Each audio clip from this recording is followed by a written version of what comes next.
Marwar bulletin देखने वाले दर्शकों को चंद्रमोहन कल्ला का नमस्कार, राम राम, नखम्मा गणिसा। दोस्तों, देश के इतिहास में आज़ादी के बाद संभवतः ये पहला मौका है जब देश के शिक्षा मंत्री का इस्तीफ़ा पूरे देश में मांगा जा रहा है, लेकिन केंद्र की ना तो मोदी सरकार उन्हें हटा रही और नैतिकता के आधार पर मंत्री धर्मेंद्र प्रधान इस्तीफ़ा ही दे रहे हैं। उल्टा उनका वक्तव्य भरा पोस्टर सोशल मीडिया पर चल रहा है कि उन्हें 6 लाख वोटों से जीता कर जनता ने दिल्ली भेजा है, मैं क्यों इस्तीफ़ा दूँ। दोस्तों, वो युग गया, वो समय गुजरा जब देश की सरकार के प्रधानमंत्री और मंत्री जनता की नब्ज पहचानते थे। अब तो जिसे मंत्री पद मिल गया वो उसे छोड़ने को तैयार नहीं। चाहे देश में कितना ही बवाल हो, कितना ही नुकसान हो, वे मंत्री अपनी नैतिक जिम्मेदारी को लेने के लिए भी तैयार नहीं। दोस्तों, याद कीजिए जब देश के पहले रेल मंत्री लाल बहादुर शास्त्री ने एक रेल हादसे की जिम्मेदारी अपने ऊपर ली और तुरंत इस्तीफ़ा दे दिया। इसी प्रदेश की राजनीति में एक बार फिर नैतिक जिम्मेदारी और मंत्री पद की जवाबदेही पर बहस तेज हो गई है। देश का युवा और विपक्ष केंद्रीय शिक्षा मंत्री धर्मेंद्र प्रधान के इस्तीफे की मांग कर रहा है। इस बीच देश के पहले राजनीतिक इतिहास का एक उदाहरण भी बार बार सामने लाया जा रहा है, जब तत्कालीन रेल मंत्री लाल बहादुर शास्त्री ने 1956 के अरियालपुर रेल हादसे के बाद नैतिक जिम्मेदारी लेते हुए अपने पद से इस्तीफ़ा दे दिया था और उनका इस्तीफ़ा तत्कालीन प्रधानमंत्री जवाहरलाल नेहरू ने स्वीकार भी किया था और इसे लोकतांत्रिक जवाबदेही का उदाहरण माना गया। ऐसी स्वविवेक की जिम्मेदारी मोदी सरकार में कहीं नज़र नहीं आती।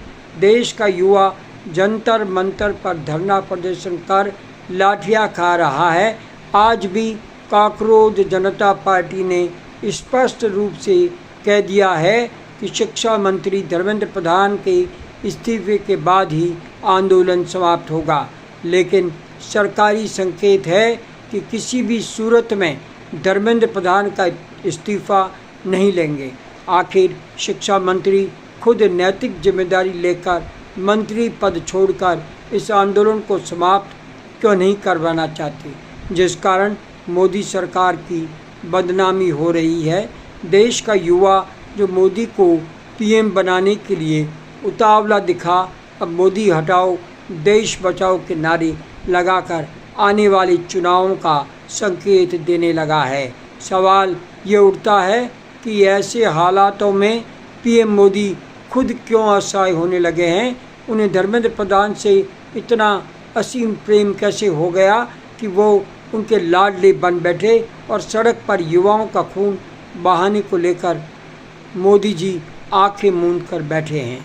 आखिर वो कौन सी राजनीतिक मजबूरी है जो 56 इंच का सीना रखने वाले मोदी अपने मंत्री प्रधान को नहीं हटाकर पूरी सरकार को दांव पर लगा बैठे।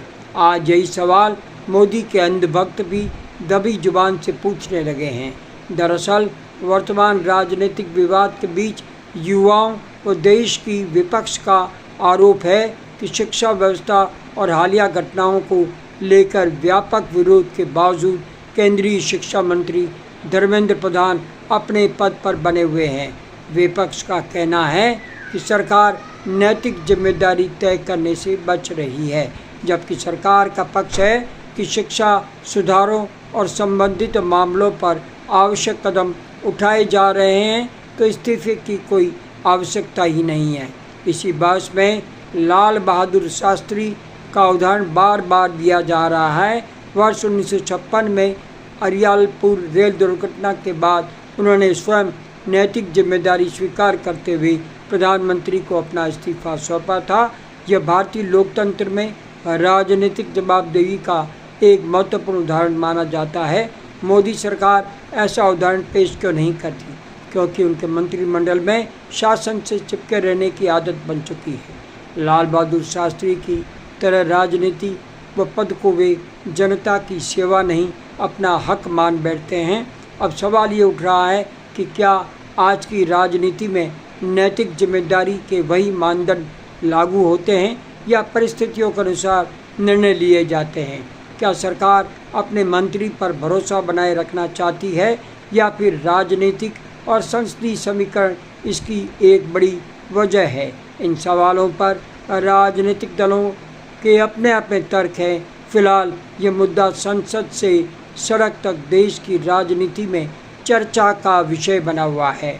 अंतिम निर्णय सरकार और प्रधानमंत्री के अधिकार क्षेत्र में है। शिक्षा मंत्री प्रधान की नैतिक जिम्मेदारी की टीस अब भी दिल में चल जाए बात अलग है। जो लगती नहीं वे सीट से चिपके हुए हैं, वे पद छोड़ना ही नहीं चाहते, जबकि विपक्ष व युवा जंतर मंतर पर डेरा डाले पुलिस से दो दो हाथ करने पर मजबूर है, क्योंकि सरकार को ये घमंड है कि जनता वोट तो हमें ही देगी।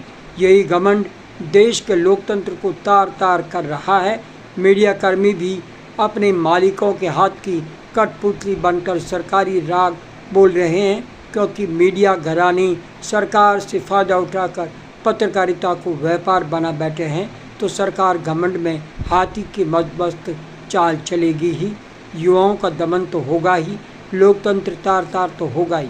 इधर सरकार की नाक में दम करने वाली कॉकरोच जनता पार्टी आज भी सरकार को दो टूक शब्दों में कह चुकी है कि शिक्षा मंत्री के इस्तीफे बिना आंदोलन समाप्त नहीं होगा।